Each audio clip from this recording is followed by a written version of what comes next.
הבאות וברוכים הבאים לעונה נוספת של ארץ חפר, שיחות עומק על ארכיאולוגיה ארץ ישראלית. בעונה הקודמת עסקנו בעיקר בארכיאולוגיה של תקופת המקרא, החל מיציאת מצרים, דרך קיומה של הממלכה המאוחדת, הגענו לשוד עתיקות, תעלומות בלשיות ארכיאולוגיות, וגם עסקנו לא מעט במעמדה של ירושלים. סיימנו את העונה ממש בערב תשעה באב, עם פרק שעסק בחורבן בית המקדש, חורבן ירושלים ובכלל בחורבנה של יהודה. ניסינו לברר האם יש עדות ארכיאולוגית שתעיד על היקף החורבן, והאם הוא באמת היה כל כך דרמטי כמו שמשתקף מהתיאור המקראי. אם לא צפיתם בתשעת הפרקים של העונה הראשונה, זה הזמן להשלים אותם. כי מכיוון שסיימנו עם החורבן ועם השאלה האם הארץ באמת נותרה ריקה או לא, אנחנו ממשיכים בדיוק מאותה נקודה. מה קרה פה ביום שאחרי החורבן? או יותר נכון, מה קרה פה בכל התקופה שאחרי החורבן? חלק גדול מאיתנו גדלו על הסיפור המקראי של הצהרת כורש, שיבת ציון, בניית הבית השני, עזרא ונחמיה, הרפורמטורים הגדולים שלכאורה החזירו עטרה ליושנה. כמה מכל זה משתקף בארכיאולוגיה? כמה אנחנו באמת יודעים על התקופה הפרסית העלומה? ואיך זה שדווקא התקופה הקצת אפלה הזאת של אחרי החורבן השפיעה בצורה כל כך משמעותית על הגיבוש החברתי, הכלכלי והדתי של העם היהודי? וגם עד כמה הסיפור של שיבת ציון קשור לנרטיב הציוני. העורך שלנו היום הוא פרופסור עודד ליפשיץ מהחוג לארכיאולוגיה ותרבויות המזרח הקדום באוניברסיטת תל אביב, ראש המכון לארכיאולוגיה על שם נדלר באוניברסיטת תל אביב וראש התוכנית ללימודי ישראל הקדום. במשך שנים רבות הוא חופר ברמת רחל, בתל הזקה, בין היתר, ולכן אין מתאים ממנו כדי לענות על כל השאלות שמעניינות אותנו בתקופה הפרסית המכונה אצלנו שיבת ציון. שלום. שלום, שלום. אז באמת, תראה, אנחנו מדברים על התקופה הפרסית ותקופת שיבת ציון, אנחנו אומרים את זה ביהודית יותר, נכון? אבל יש פה איזושהי שאלה מקדמית שצריך לשאול אותה, והיא, האם באמת התקופה הפרסית היא תקופה?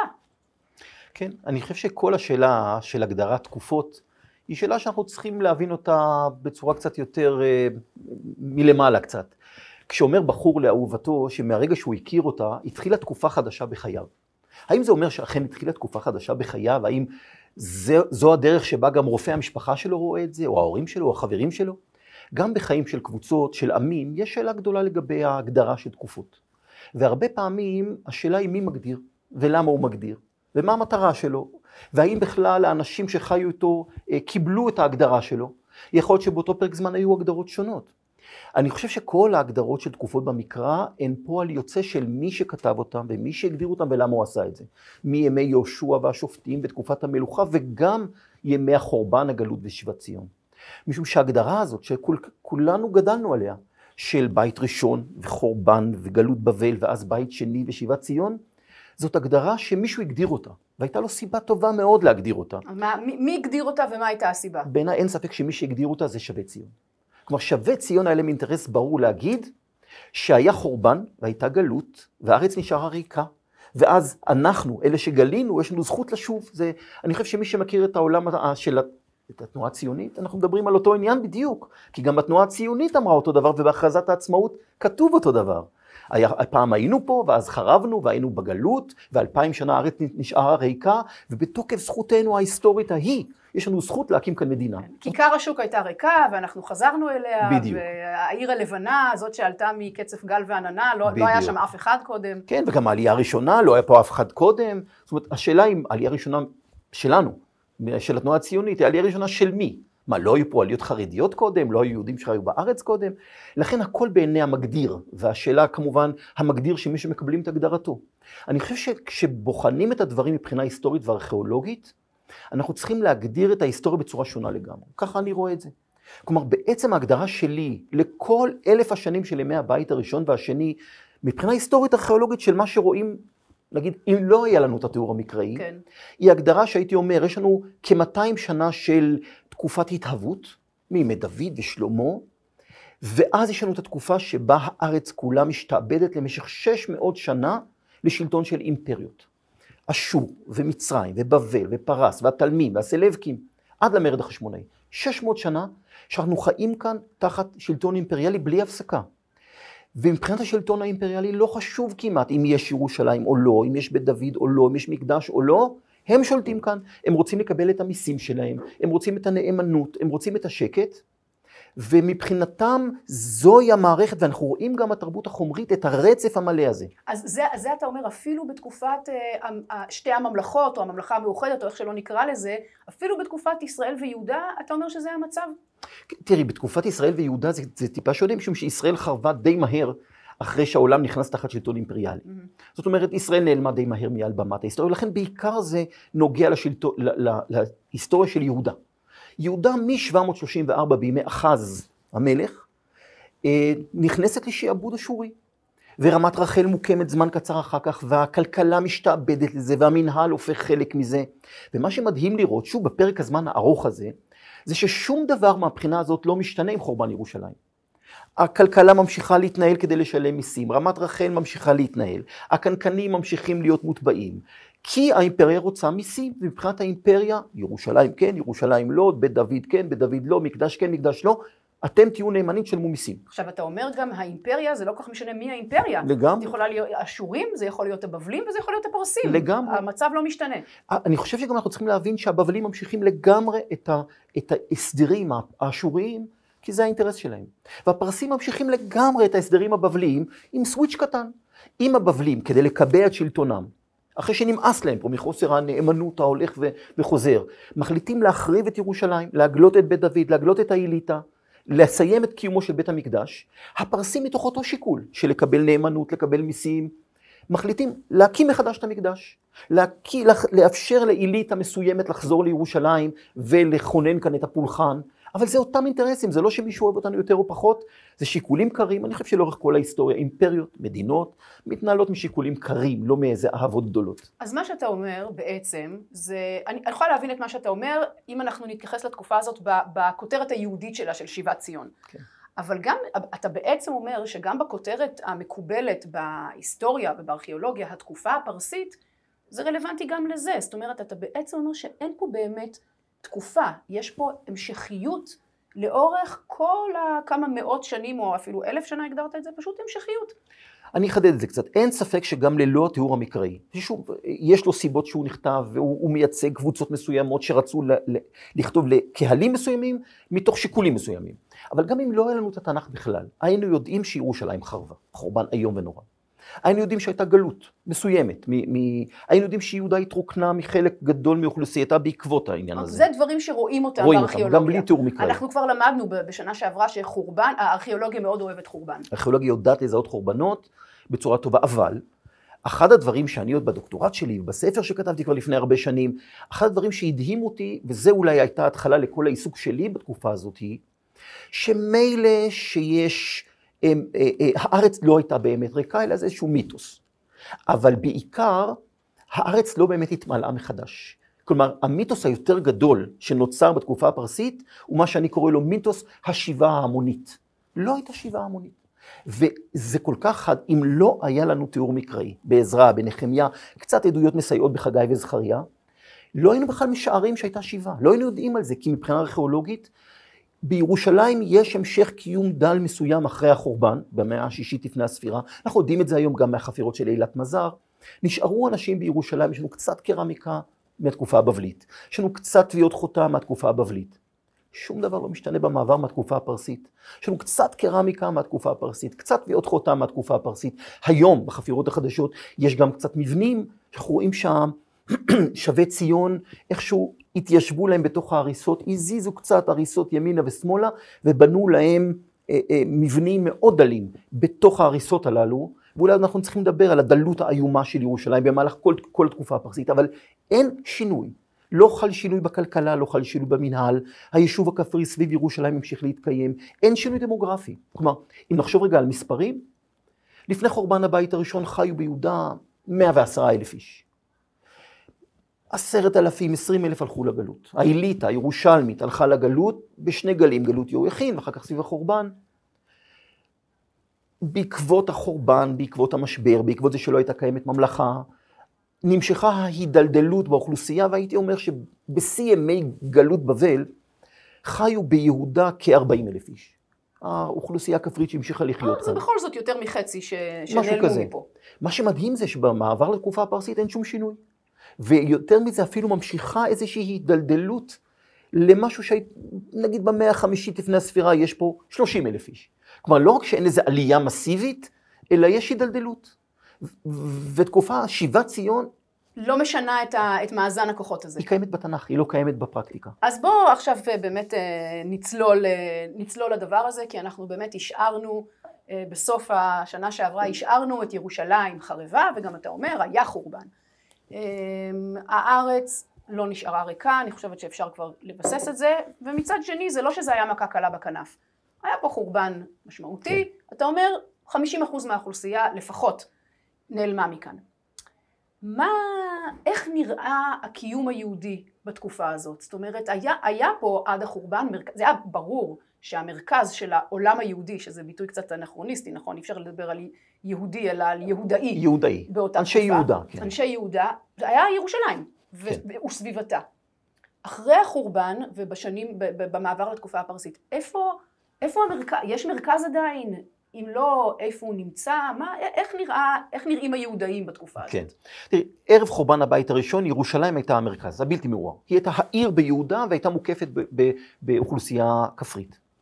המכה הקשה שהנחיתו הבבלים, ואני חושב כי הם ידעו מה זאת יהודה. דרך אגב, דבר דומה מאוד קורה גם בעמון.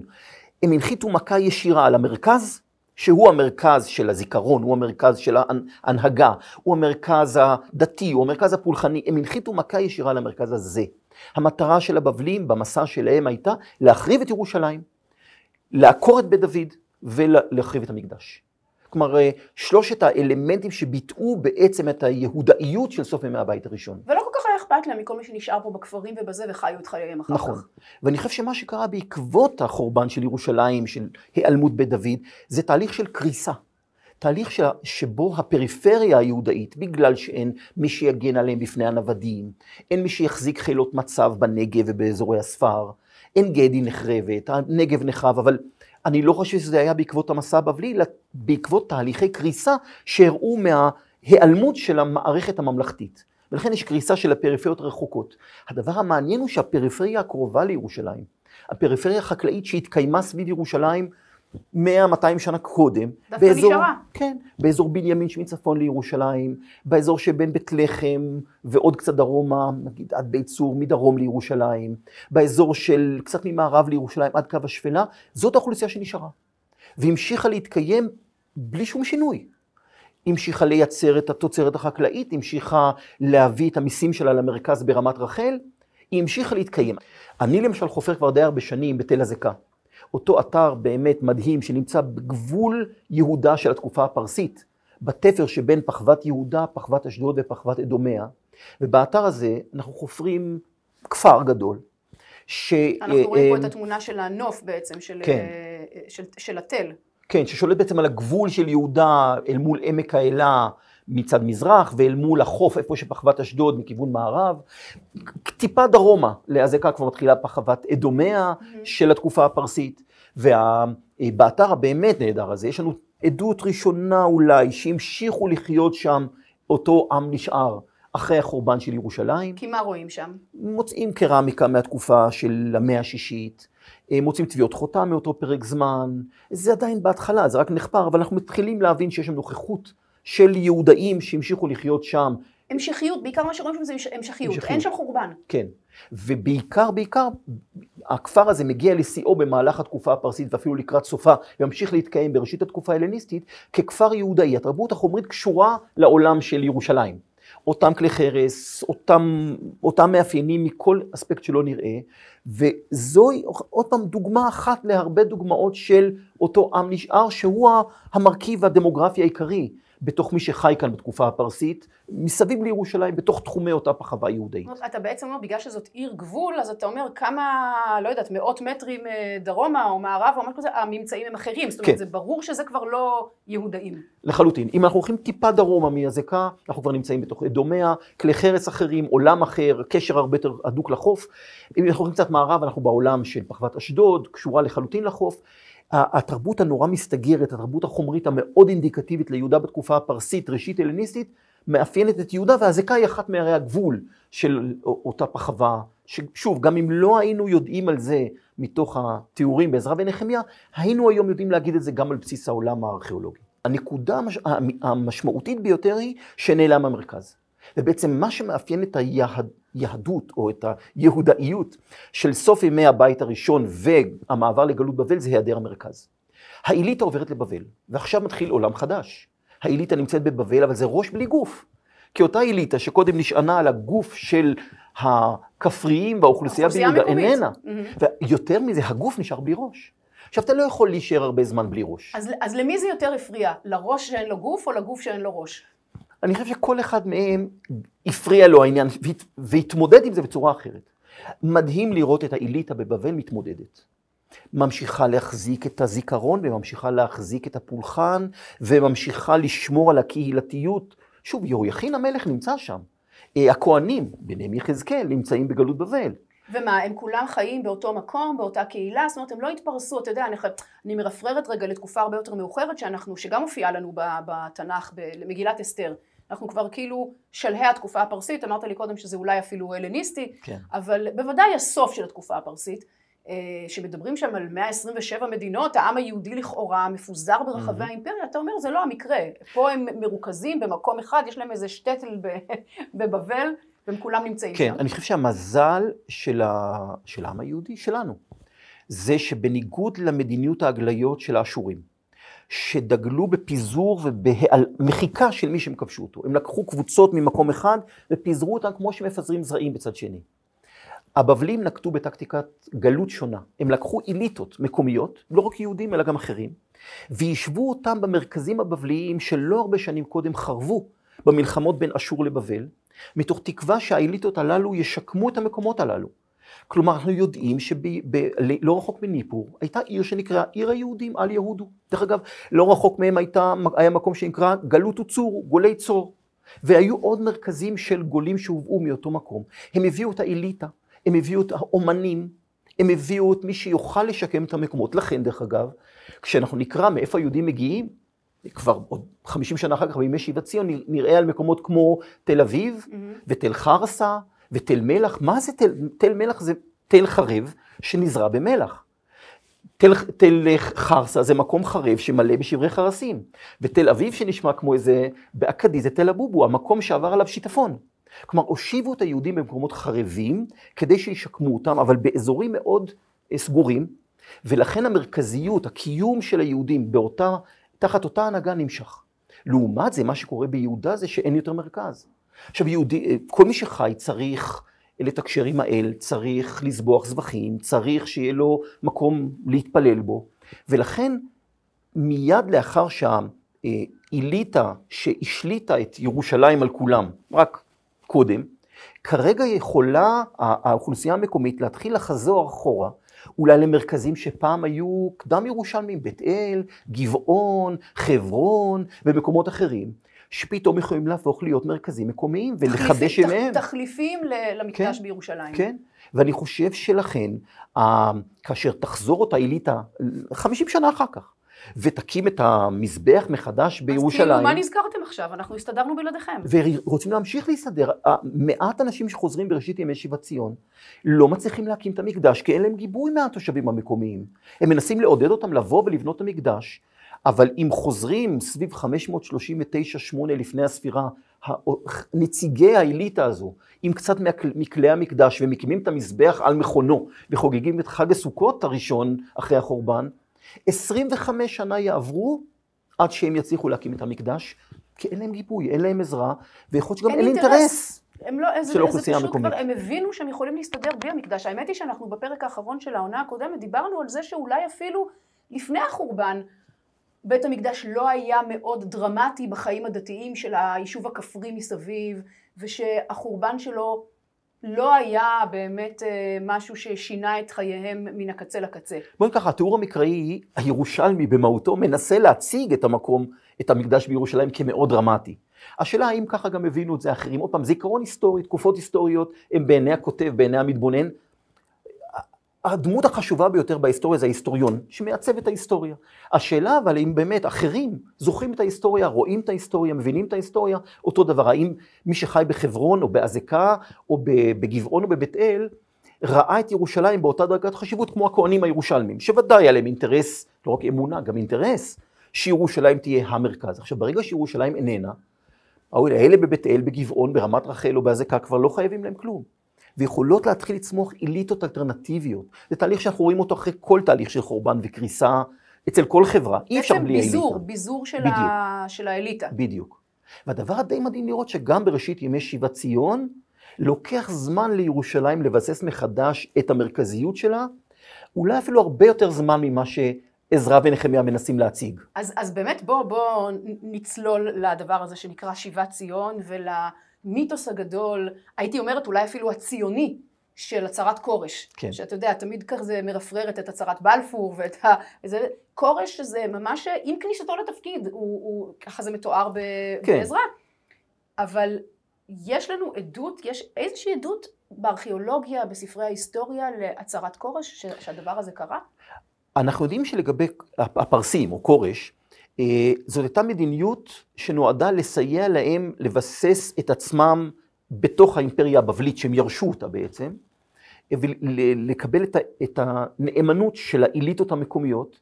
בעיקר, קודם כל, היה חשוב להם האליטות הבבליות, ולכן אנחנו יודעים שהם ירשו להחזיר לבבל את פסלי האלים הבבליים שהוצאו מבבל סביב המלחמות בין פרס לבבל. זאת הייתה מדיניות.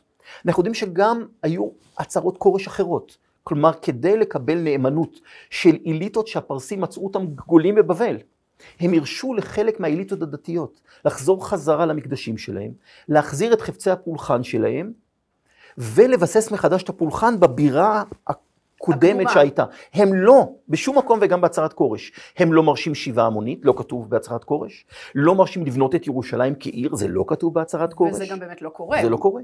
כלומר, מרשים להחזיר את חפצי הפולחן, לבנות מחדש את המקדש, ולבסס מחדש מרכז דתי. זאת אומרת שכורש לא היה ציוני, והוא לא היה חסיד אומות עולם, והוא לא היה עבד השם. זה היה האינטרס של האימפריה, וכמו שהוא עשה את זה לנו, הוא עשה את זה גם למיעוטים, לא מיעוטים, גולים אחרים ואליטות אחרות. אז אין באמת סיבה לפקפק בזה שזה, אולי את הכתובת הספציפית של הצהרת הכורש שלנו לא מצאנו, אבל אין סיבה לפקפק בזה שזה קרה. כן, אני מניח שוב שזה הולבש גם בהצהרה שישנה בעזרא א' וגם בסוף ספר דברי הימים, יש לנו הרי את אותו עניין. אני מניח שזה הולבש אני מניח שכורש לא חשב שהוא לא היה מאמין גדול באלוהי ישראל. אבל הדברים הרבה יותר, אני מניח, היו ציניים ושרתו את האינטרסים הפרסיים, אבל מבחינת העולם היהודאי של אותו זמן, כמובן שזה הפך את העולם. זה אפשר להחזיר חזרה את בית המקדש למקומו. עכשיו, האישור קיים, השאלה הם מצליחים לעשות את זה. אז בואו נדבר עכשיו על הפער בין ההצהרה לבין מה אנחנו יכולים לדעת שקרה בפועל. כן. עוד פעם, בלי ספר עזרא, פרקים א' עד ו', שמתארים את ראשית השיבה, ממש את החודשים הראשונים של שיבת ציון, זה הכל, זה מה שמתואר שם. גם שם מתואר על מה שמצליחים לעשות, זה בשני שלבים שונים. שלב ראשון, כנראה חזרה של מעטים, עם חלק מחפצי הפולחן, בניית המזבח וחידוש הפולחן בעצם בירושלים. לא מצליחים לעשות שום דבר מעבר לזה. זאת אומרת, בוא רק נבין, יש לנו הר בית, whatever, חרב, ועליו בונים מזבח, מקריבים עליו קורבנות, ומציינים את חג סוכות. כן, המזבח על מכונו, כלומר, הוא זז. כן. כלומר, זה לא שיש איזה בית מקדש סגור, מוגן, גדול, אלא מצליחים לחדש פולחן, זה הכל. זה איזשהו פולחן, זאת אומרת, זה כן. קצת מזכיר לי, אתה יודע, את נאמני הר הבית וגרשון סולומון, שכל שנה לפני פסח עומדים שם בכניסה בשער המוגרבים עם כבש, ורוצים להקריב קורבן פסח, כאילו, כן, רק פה היה להם אישור להקים את זה, אתה יודעת, היה להם אישור כבר לעשות את הדברים. כן, אז הם עושים את זה, אבל זה מה שהם עושים, זה לא שהם באים ומיד בונים את הבית. נכון, ולוקח 25 שנה, עד שבימי דריווש כבר כן, שמצליחים לאזור את המשאבים שצריך בשביל לבנות, בטח מקדש מאוד קטן, מאוד עלוב. אין יהודים באמריקה, אין מי שיממן את זה. כנראה שדווקא היהודים באמריקה של אז, הבעיה היא לא בעיה כספית, כלומר תרומות יכולות להגיע, ואני מניח שהאליטות שגולות בבבל ולא חוזרות לפה, כלומר רוב האליטה נשארת שם בניו יורק על סיר הבשר הבבלי שם, בעולם הפרסי. זה גם חשוב להגיד, כן? הם לא באו. הם לא באים. ויש אפילו איזה רפרנס נחמד בירמיהו, כאשר מצטטים מכתב שירמיהו עוד כותב לגולים אחרי גלות יהויכין, שהוא אומר להם, הגלות היא ארוכה, בנו בתים ושבו, ניטעו עצים ויאכלו פירן כארוכה היא. יש ציטוט של הנבואה הזאת בימי שיבת ציון, שמישהו עונה לקריאה, שתעלו לארץ, הוא אומר, מה אתם אומרים? עוד ירמיהו אמר, בנו בתים ובנו, ניטעו גנות, הילד יסיים קולג'. וכשאנחנו רואים מהבחינה ההיסטורית והארכיאולוגית, מי בעצם עולה ומתי, אפשר לראות 3 גלים מאוד קטנים, שחלק אני חושב חלק מהסיבה העיקרית לעלייה, הוא בשני כיוונים. מי שיכול להתפרנס בירושלים, כהנים, לוויים, משרתי מקדש, מעטים. אולי מאוד בודדות של אנשים חוזרים לירושלים, ומי שכל כך רע לו שם שעדיף לו כבר פה. כלומר, 3 הגלים שאפשר לשים עליהם את האצבע. סביב ימי כורש, כאשר כל המעבר הזה בין בבל לפרס עדיין מרעיד, מפחיד, מעורר חוסר ביטחון למי שגר שם. אחר כך בראשית ימי דריווש, כשיש חוסר יציבות בבבל, אולי זה עוד גורם לחלק מאותה אליטה לבוא לפה, וגם אי שם סביב ימי עזרא ונחמיה 458, 445 לפני הספירה, כלומר 70 שנה יותר מאוחר, ששוב יש איזה מצב של אי יציבות, בעייתיות, ואז שוב יש איזו חזרה של עזרא ונחמיה, עם קבוצות קטנות שחוזרות לפה. שוב, ארכיאולוגית אין שינוי דמוגרפי. בירושלים אנחנו לא יודעים עד הסוף את השינוי, כמובן אי אפשר לחפור בהר הבית ולמצוא את שרידי המקדש. בכל מקרה, גם אם נבנה המקדש, הוא מקדש קטן מאוד, שנמצא על מקומו של המקדש מימי הבית הראשון.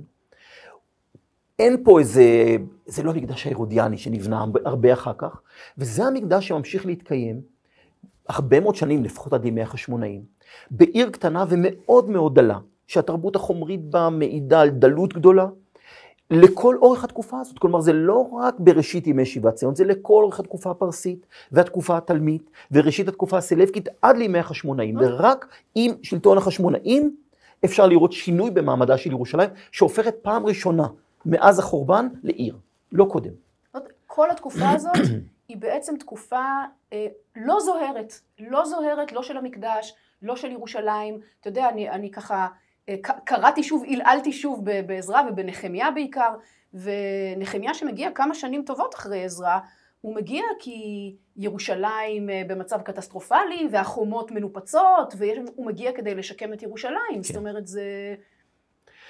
אני חושב שמסתכלים בעצם על המציאות הזו, אחד הדברים שהכי מאפיינים את ירושלים של התקופה הפרסית, את היהדות של התקופה הפרסית, זה המתח העצום בין המציאות המאוד עלובה ודלה, לבין הציפיות שמשהו ישתנה. הגולים חוזרים ובטוחים שעם חידוש הפולחן תחזור תהילת העבר, נחדש ימינו כקדם. שגם לא הייתה, בוא נגיד את האמת, גם לא, תהילת העבר היא לא מאוד תהילה לעומת אבל בעתיד מי יודע על העבר, נכון. זה כתוב בספרים. כן. ובונים את המזבח ומחדשים את הפולחן, ושום דבר לא קורה. ואז אומרים לא, חגי וזכריה, ובואו נעודד את העם ונבנה את המקדש. והם עוזרים כוחות ובונים את המקדש, ושום דבר לא קורה. המציאות לא משתנה. וגם כשמגיעים עזרא ונחמיה ואומרים, בואו נזיז את הקודש מבית מקדש, מקודש הקודשים לעיר, בונים את החומות סביב ירושלים, ופעם ראשונה קוראים לה עיר הקודש. ומאכלסים את ירושלים, מגדילים את אוכלוסייתה, ושום דבר לא קורה. כלומר, המתח הזה בין ציפיות אדירות, לבין מציאות מאוד דלה ועלובה, אני חושב שזה הדלק של המשיחיות, של ההתלהבות, של הציפיות, של הכתיבה, של כל מה שקורה באותו ציבור קטן של כהנים ירושלמים, עוד פעם, 200 כהנים, 300 כהנים, 400 כהנים מבני משפחותיהם, לא יותר.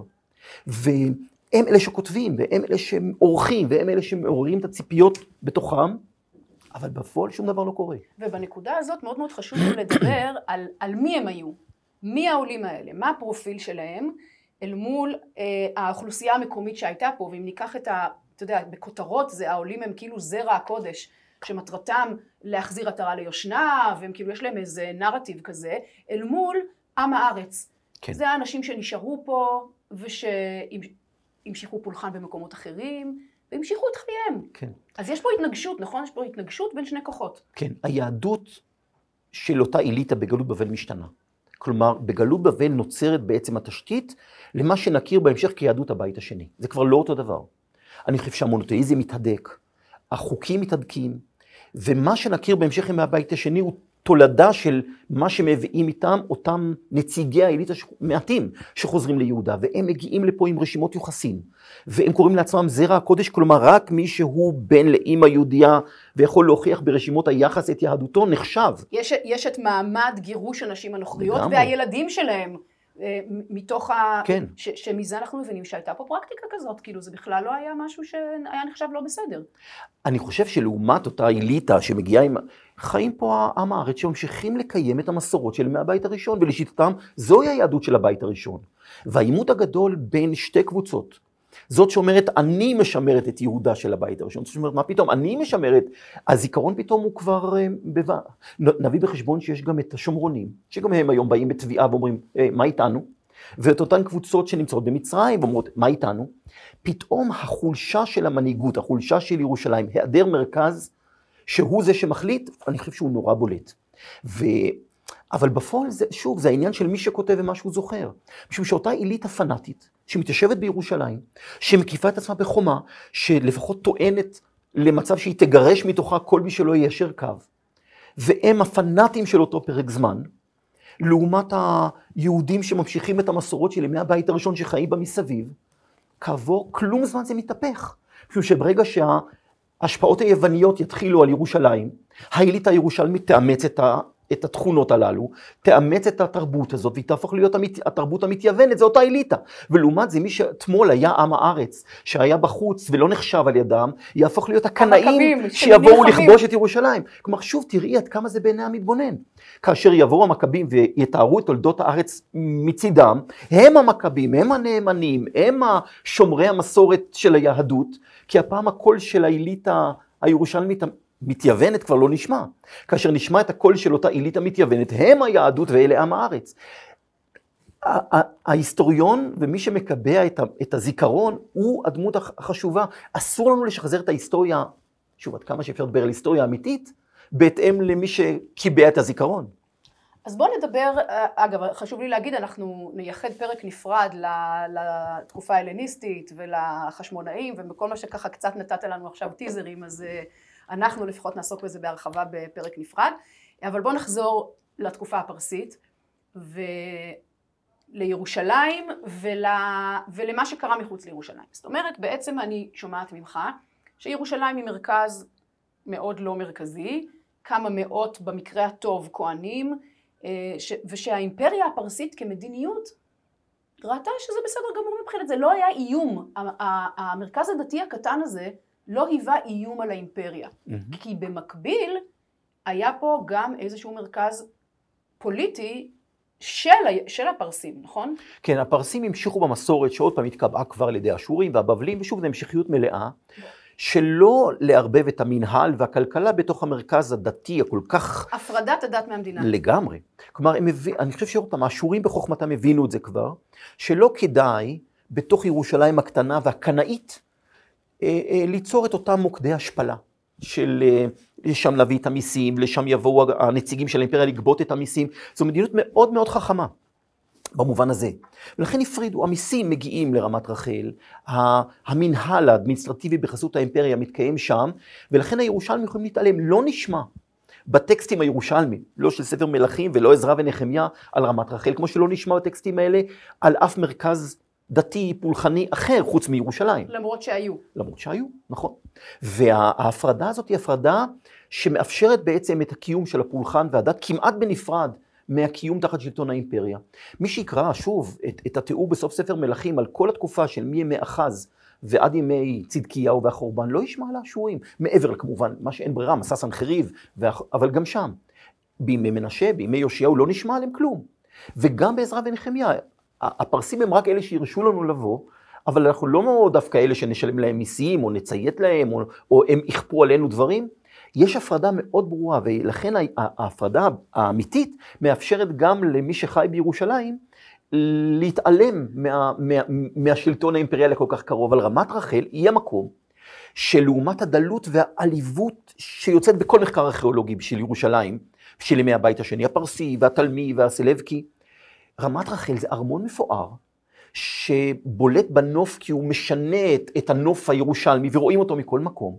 יש סביב המצודה הירושלמית, הרמת רחלית הזאת, גן מפואר מעין כתם ירוק בסבר המדבר, עם גדלים שם צמחים אקזוטיים, מגיע לשם פעם ראשונה אתרוג. אנחנו רואים פה עכשיו על המסך איזשהו, איך זה נקרא? הבניה או שחזור? שחזור של מה שכנראה היה אז ברמת רחל, איזשהו גן כזה.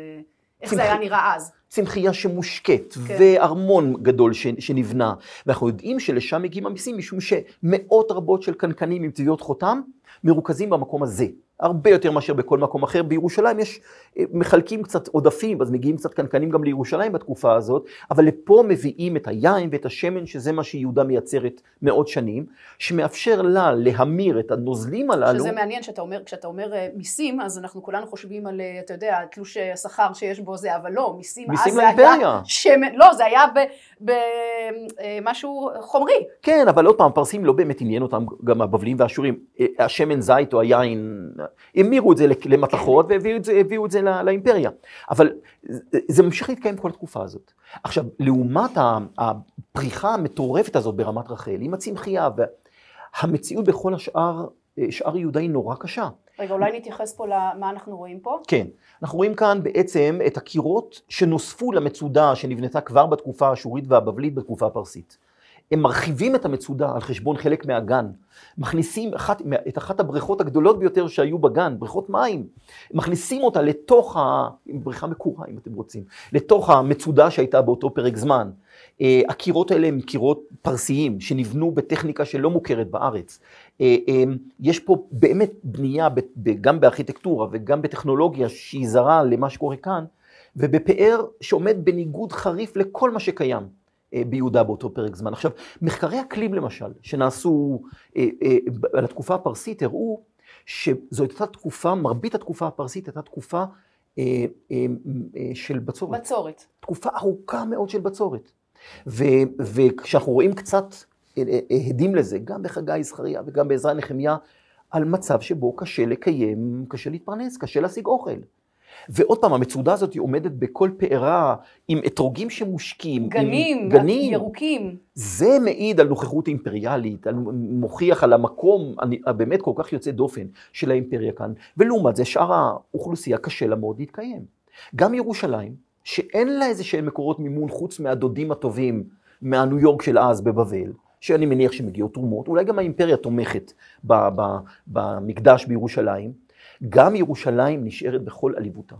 הבתים דלים, כלי החרס בסיסיים, וזה תמיד מדהים לראות שאותם כהנים שכתבו את התנ"ך באותו פרק זמן, ערכו טקסטים, כתבו טקסטים, חיו במציאות חומרית נורא נורא נורא קשה. הניגוד על זה, אני חושב צריך ללמד אותנו פרק מאוד מאוד חשוב יצירת נרטיב. אבל גם במה באמת חשוב בחיים, אני חושב. כי בדיוק על זה רציתי לשאול אותך, כי אתה יודע, אתה אמרת קודם, האשורים בחוכמתם, והבבלים בחוכמתם, והפרסים בחוכמתם, הבינו שכדאי להם להפריד בין המרכזים, ומה שחשוב להם זה המיסים והאינטרסים הכלכליים שלהם, ונכון לאז זה היה נורא חכם. אבל בטווח הארוך הם כבר לא נמצאים, והכהנים שחיו בעליבות, והסתפקו גרו בעיר מאוד מאוד דלה, אבל השקיעו כנראה משאבים רוחניים מאוד מאוד גדולים, ביצירת נרטיב רוחני, זה שרד. נכון, אני חושב שהתהליך שאנחנו רואים אותו גם, ואולי החשיבות הכל גדולה של החורבן של ירושלים, ואולי הדבר החשוב ביותר שעשו הגולים בבבל, היה באמת להעביר את החשיבות מהפולחן בפועל, למרות שבית המקדש חודש אחר כך, מהקרבת קורבנות אל הטקסטים. המגילות הופכות להיות לא רק משמרות הזיכרון, אלא גם משמרות הזהות. וזה תהליך שאנחנו רואים, עובדה שאף עם אחר שגלה באותו פרק זמן לא שרד. ונכון שלנו יש נסיבות מקלות. אני חושב שאולי אנשים לא מספיק מודעים שמשהו אולי הציל את היהדות ואת היהודים, זו העובדה שהייתה גלות יהויכין 10 שנים לפני החורבן. אז זה הכין אותם? מה זה היה כזה גלות על יבש כזה קודם? תראי, יש 10,000 איש של המלך עצמו והאליטה הירושלמית, שנמצאים כבר בבבל, כשמגיעים הגולים של עילית העם אחרי החורבן. אז הם קלטו אותם. יש מי שיקלוט אותם, יש מי שיראה להם שאפשר לחיות בגלות. יש מי שיקבל... יש להם כבר דוד באמריקה. כן, אני חושב שאולי זאת ההצלה הגדולה של היהדות ושל היהודים של מה שהיה. והעובדה שהם באותו מקום וממשיכים לקיים את חיי הקהילה שלהם, ממשיכים להיות סביב הטקסטים שלהם, מעבירים את הזהות לטקסט ואת הזיכרון לטקסט. ואחר כך בימי שיבת ציון, למרות שנבנה המקדש, האליטה נשארת בבבל. ומי שמגיע לפה מייצג את אותה אליטה בבלית. אני חושב שהייחוד הזה ומה שמתפתח בעולם הרוחני היהודי של אותו פרק זמן, זה מה שמביא אותנו למצב שאנחנו היום בבית השלישי שלנו, בשיבת ציון השלישית שלנו, ממשיכים להתקיים.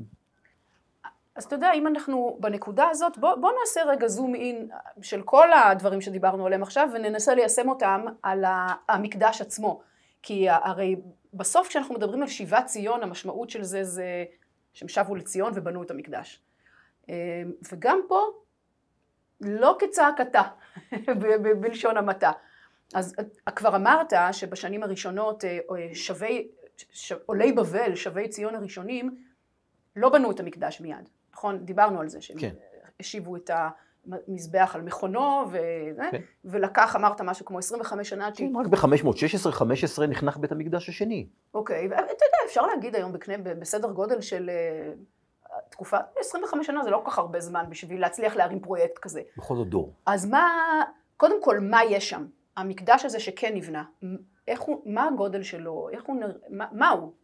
קודם כל אנחנו לא יודעים. זה הכל הרי... אנחנו לא יכולים לחפור שם, דיברנו על זה בעונה הקודמת, זאת בעיית הבעיות. כן, אבל ההנחה שלי היא שבית מקדש הוא מבנה, והוא מבנה שנעשית פה עבודה פולחנית. חשיבותו היא לא רק במה שיש בו, אלא בעיקר במשמעות הפולחנית והדתית שלו למי שעובדים בו. עכשיו, אנחנו בשנים האחרונות חופרים מקדש 7 קילומטר בירושלים. המקדש הזה נחשף כבר בחפירות של רשות העתיקות לפני הרבה זמן, ושוע קיסלוביץ' חופר את המקדש הזה יחד איתי עכשיו כבר כמה שנים. מדובר במבנה. איפה? אולי אני חושבת, אני מאמרת, שרוב הציבור לא יודע על מה אתה מדבר. אנחנו חופרים מתחת לגשר שחותך את סיבוב מוצא המפורסם, התגלה מקדש שנבנה פחות או יותר בימי שלמה. באותו זמן שנבנה מקדש שלמה בירושלים, לפי התיאור המקראי, נבנה לפי הארכיאולוגיה מקדש 7 קילומטר משם. בניגוד למקדש שלמה, יש לנו רק תיאור מקראי, אבל בארכיאולוגיה אנחנו לא יודעים אם ומתי הוא נבנה, הארכיאולוגיה כן מראה לנו שיש באותה תקופה מקדש במוצא. ואם נקרא את התיאור של המקדש בירושלים, הרי זה מה שנחפר, עוד פעם, כבר לפני הרבה שנים וגם עכשיו, במוצא. זאת אומרת, אותו גודל, אותו כיוון מזרח-מערב, אותו אולם מיכל דביר עם 2 עמודים שנמצאים בכניסה, בירושלים קראו להם יכין ובועז, לא יודע איך קראו להם במוצא. מזבח שנמצא לפניו, עצמות בעלי חיים שהוקרבו, אבל בניגוד לסיפורים על המקדש בירושלים, יש פה מקדש שנחפר עם הצלמיות ועם כל הממצאים שיש בתוך המקדש הזה, והמקדש הזה מתקיים לכל אורך ימי הבית הראשון, 7 קילומטר מירושלים. כמובן שלא נקרא עליו בתנ"ך, כי המטרה של העילית הירושלמית זה להגיד מה פתאום, גם אם היו מרכזים פולחניים מחוץ לירושלים, הם לא לגיטימיים. אומרים שיש, אבל הם לא לגיטימיים. אולי יש איפשהו איזה תנ"ך שנכתב סביב המקדש במוצא, אבל הוא הלך לאיבוד. כן, הוא לא קיים כמובן, כי אנחנו מכירים את הזיכרון הירושלמי. אני מניח שבימי הבית השני נבנה מקדש מאוד דומה, דל בראש ההר, שגם כשהוא נבנה הוא לא היה מבנה מרכזי מפואר וגדול. אנחנו צריכים להבין שהאימג' הזה, התדמית הזאת של בית המקדש הגדול בירושלים, היא רק סביב המקדש ההרודיאני, שהוא המקדש השלישי. הוא החריב את בית המקדש של ימי שיבת ציון, שהמשיך להתקיים גם בימי החשמונאים, ובנה במקומו את הפלטפורמה האדירה הזאת, סביב הכתלים שיצרו את הרחבה הגדולה, והמקדש עמד מעליו, וגם המקדש הזה אנחנו יודעים היום, שבנייתו הסתיימה הרבה אחרי הורדוס, והוא פעל 30 שנה או 40 שנה במלוא גדולתו. כלומר, התפיסה הזאת של מקדש ירושלים היא תפיסה ששאלה גדולה כמה היא קשורה למציאות, הן המציאות של גדולת המבנה הזה, והן מציאות של כמה זמן המבנה הגדול הזה פעל. לכן אני אומר, מזבח ומקדש הם לא דווקא שיקוף של מציאות ארכיאולוגית והיסטורית, אלא שוב שיקוף של מציאות היסטוריוגרפית. והמקדש של ימי שיבת ציון, גם כשהוא נבנה וגם כשהוא פעל, היה מקדש קטן, שסביבו היה כפר עם כמה מאות כהנים ששירתו בקודש. המבנה עצמו וירושלים עצמה לא היו הסיבה למרכזיות הכל כך גדולה של ירושלים בזיכרון הלאומי, בזיכרון הדתי והפולחני שלנו. אז אתה אומר שהסיבה שירושלים היא כן כל כך משמעותית בזיכרון, זה בגלל הזהות של מי שעלה. זאת אומרת, זה לא הכמות, אלא זה האיכות במידה רבה. האיכות ועיצוב הזיכרון, והיכולת שלהם בעצם להכתיב את מהי ההיסטוריה, ומהו הזיכרון שלנו, ומהי המרכזיות של ירושלים, שבעיניהם תמיד הייתה העיר הנבחרת, תמיד הייתה המקום היחיד הלגיטימי לעבודת האל. אבל ברגע שהזיכרון הזה התנחל בלבבות והתקבל בראשים של כולנו, זה מה שעיצב את הזיכרון הגדול של ירושלים בימי שיבת ציון. שזה נורא מעניין, אתה יודע, זה גם, אומנם אנחנו פה בשיחה על ארכיאולוגיה, אבל זה משהו קצת יותר רחב, איך תקופה שהגדרת אותה כתקופה של עולב, הם באמת חיו בתנאים מאוד מאוד קשים, תנאים של בצורת, הם חיו בתוך עיר הרוסה, גם הכהנים, המעט כהנים שאתה אומר שהיו שם, ומעט הקיום שהיה בירושלים, ואפילו אחרי שעזרא ונחמיה הגיעו וקצת השתקמו החומות וקצת טיפונת בנו את העיר,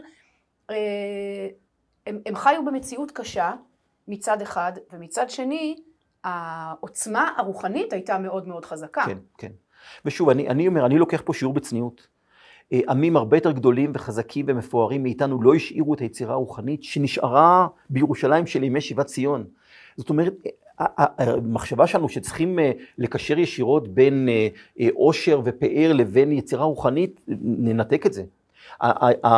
אני חושב שדווקא זה גורם לי להעריך הערכה עזה עוד יותר, את הגדולה של היצירה הרוחנית היהודית של ירושלים בימי שיבת ציון, ואחר כך כל מה שנוצר בהמשך ימי הגלות, גם כן לא באיזה פאר ב-2000 שנות גלות, כן? ולעומת זה באמת העיסוק בטקסטים והעיסוק בזיכרון והעיצוב של המרכזיות של ירושלים. ושוב, תחשבו על התפיסה הזאת שאנשים חיים עם טקסטים, ומבחינתם הם חיים בתוך ירושלים החרבה שהיא עדות למה שהייתה פעם, שוב, מאות שנים חיים שם.